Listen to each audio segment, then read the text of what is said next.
E fala molecada, quem fala é o Dedeco. Que bom molecada, hoje trazendo pra vocês uma gameplay do Pro Evolution Soccer 2018. Essa gameplay é entre Atlético de Madrid contra Barcelona no novo estádio do Atlético de Madrid. Pra quem não sabe, esse estádio será inaugurado na vida real na próxima temporada. E esse estádio também será inaugurado no mundo dos games aqui no Pro Evolution Soccer 2018. É, meus amigos, novidade aí do PES 2018 pra vocês. Quem viu o trailer de ontem tá ligado, né? Viu aquele mosaico lindo, aquela torcida linda, esse estádio lindo, enfim. O jogo parece que tá muito legal e muito bonito. Lembrando, molecada, eu tô gravando essa gameplay através de uma live. Ou seja, além de perder qualidade na hora do cara transmitir a live, perde um pouquinho na hora de eu gravar a live. Então na hora de você julgar o gráfico do jogo nesse vídeo, leve em consideração isso, beleza? Esse vídeo aqui é mais pra vocês analisarem a jogabilidade do jogo. Amanhã ou sexta-feira eu pretendo lançar um vídeo aí analisando a jogabilidade do jogo. Eu vou juntar o máximo de gameplays possíveis pra trazer um vídeo bem completo pra vocês. Por enquanto eu vou soltar esse vídeo somente, mas amanhã ou sexta-feira eu solto essa análise pra vocês. Então fiquem com a gameplay, é nóis, valeu e fui! Cool. Well, let's see. Hopefully your colleague here takes it easy on me. I hope not. I want to see loads of goals. So what I want you to focus on here as well is just naturally how the game is looking as soon as you start it. Compared to last year, what we've done is we've made the players a little bit smaller and we've panned that camera out a little bit so you get to see more of the pitch. And that viewpoint is a very, very different per stadium as well. Oof. The goalkeepers are fantastic as well. What you saw there is the keepers are more aware of where the ball is going. They're safer, they're making more saves, and they're pushing it out of danger as well. So what you're going to see from here is a corner kick. One of the main things that the fans asked for was to take away the guideline to make it much more like a simulation.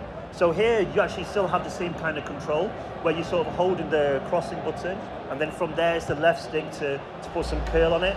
Oh, wow. Fantastic goal. You saw Torres as well score the header yeah. And straight away put his arm out. We've put a lot of emotion into the game. It's alive, he's happy, he scored the goal, he's looking for his teammates. So the goalkeeper go across as well.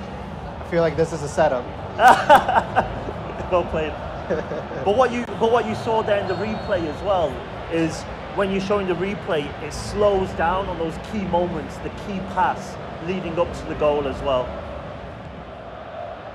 He's not giving you a chance here. Oh, no. So here you can see, one thing that I'm hoping everyone can see watching actually is the pace of the game. It's really slow, and we've slowed it down. It's not like frustratingly slow, but we've slowed it down because, again, we get a lot of feedback about keeping it realistic. Yeah, and it feels more realistic, right, when it's slower. We've done that in a few ways. So the first thing I think is just to play away. It's like the dribbling style. Ooh, tight angle. But I think with that dribbling style, what it allows us to do is to, even though the players are heavier, it allows them to accelerate away with that weight, because you can wrong foot players who are also heavy as well. I'll give you a chance here in the corner.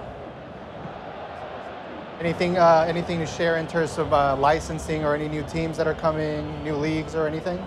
I know you have the Champions League, right? Yeah, exactly. Not right now. Yeah, we're still the exclusive license holders of the UEFA Champions League. And I think the main thing at E3 for us to show, which is new, is the stadium that you're playing in. It's the first time anyone's seen it, never mind, you know, in terms of real life as well. No one's actually seen a match in that stadium, so it's great to have it here. In terms of licenses, we tend to always wait until we get closer to launch. We usually use Gamescom show, which is usually at the last week of August, to announce all those things. What I can tell the viewers right now is that we're gonna add more teams, and it's all positive news. I think everyone's gonna be really, really happy, not only with the licenses, but also with some of the legend players that we're working with as well. Yeah, can you talk a little bit about, I know Diego Maradona is coming, you announced that, right? Exactly, yeah, I mean, it's no real surprise. We had him last year, but I think what was really nice about it is that we could reinforce the fact that we are working with legend players, and also to sort of give a tease to a lot of people that we will be working with the biggest legend players this year, and we've got some really, really cool announcements as Griezmann, hotline bling. That's great. What was really, really nice about that one was the dribbling style of Griezmann. You'll notice with the dribbling that things feel really, really, really heavy, but you have these players like Griezmann who can dribble fast, accelerate, touch, sit the keeper down, and a nice little lofted finish as well. I mean, Asim's making it look really, really easy right now. Maybe you can tell the difference right away when you're controlling someone like Messi or Piqué, right? Like yeah, exactly. He's so much more versatile and I quicker. think that's great. And I think that's in the DNA of PES. I mean, I did some presentations today and I told people about the massive changes that we're making to PES, how this is a new 3-year cycle. And a lot of the people who really like PES 17 got really scared. They were like frightened, but I think one of the most important things is PES is PES. And you know what kind of makes PES, which is that responsiveness, that individuality, that attention to detail with how players feel and how teams play as well. As long as we keep that in the game, keeping it instinctive, responsive, and how you're playing it, it's not predetermined, so you're not doing button presses to do crazy things. It's all happening naturally. I think no matter what we do with the game, it will always stay as PES. So even now when you're using the left stick, if you sort of move it fast, you'll notice the player shimmying and turning without touching the ball. It's not a button press to do that or to hold it just happens naturally, again based on skill. Someone like Neymar will do more exaggerated shimmies and turns. And we've got this new auto protect feature as well, where the players sort of block the players so you can control the pace more. So when you're dribbling, you'll sense players coming and you'll block them off, which is really important to dictate the pace of the game. Again, making it slower, keeping it realistic as well. What about for the defenders, you know, those who like to play on the back?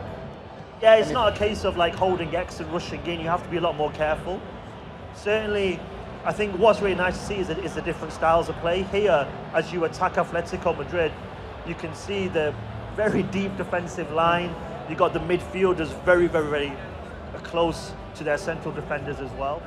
And I think when you see, as you guys are, you know, playing as Barcelona, when you see they get the counter-attack, Barca are starting their back line so close to the halfway line that you can counter them a lot, which is obviously kind of playing into the hands of Atletico. Are there any big differences between the PS4, Xbox One, and the PS3 and 360 versions? I think in terms of some of the features, yes. In terms of the gameplay feel, it's very similar actually. Naturally, we can never do these kind of visuals. Some of the animation fluidity won't be there, but that sense of playing PES, that feeling of playing PES is there. We're really sort of proud still. We have so many fans still on the PS3 especially, and they're still playing it. Ooh, nice. So we still want to support the machine, but obviously as each year goes by, we are seeing a ton of fans who used to play on those machines. I think that's also important for, you know, a lot of people in developing countries only have access to like a PS3 or That's an excellent or a 360. point. That's an excellent point, and it's something that we do have to look after, actually, with some of our fans who don't want to go out and buy a new console yet. As you know, they are getting cheaper, but they keep bringing out newer versions, as they announced here, which is really expensive. So I think as long as the base version to upgrade gets lower and lower, and that step into the, I guess, the new gen market or current gen market becomes more affordable, I think you'll see fans moving across more and more to the current gen consoles. All right, so before we go, can you remind us when the game is going to be hitting stores? September 12th, right? Perfect, yeah. That's in the US, a few days later worldwide. Great. So stay tuned to Engadget.com. You can read all about Pro Evolution Soccer 2018 on the website. We'll be back with more.